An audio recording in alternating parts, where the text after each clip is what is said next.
నీవు పోవు పాతాళమునందు నువ్వు పోయిన తర్వాత ఏం లేదో తెలుసా? పని లేదు, ఉపాయము లేదు, తెలివి లేదు, జ్ఞానము లేదక్కడ. నేను పోయిన తర్వాత ధనవంతునిలాగా, అయ్యా 5గురు ఉన్నారయ్యా, నేను ఒక్కసారి, ఒకవేళ ధనవంతుడు కాలిపోతున్నాడు కదా, నీకు పర్మిషన్ ఇస్తాను పోయి వస్తావా అంటే ఏమంటాడు? నీకో దండం దేవా, ఇంత బాధ నుండి నన్ను తప్పిస్తున్నావు. ఒకవేళ ధనవంతుని వదిలిపెట్టి మంచిగా బతుకంటే ఎలా బతుకుతాడో తెలుసా? చచ్చిపోయినా తప్పు చేయడు. ఎందుకంటే అక్కడున్న బాధ ఆయనకు అర్థమైపోయింది. భూమి మీద ఉన్న మనకేం తెలుస్తుంది?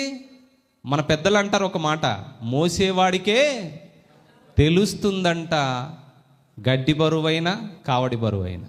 అది మోస్తే తెలుస్తుంది, చూస్తే ఏం తెలుస్తుంది? అలాగే అక్కడ కాలిన ఆయనకు అర్థమైంది ఏంటి తర్వాత ఎంత బాధ ఉంటుంది అనేది.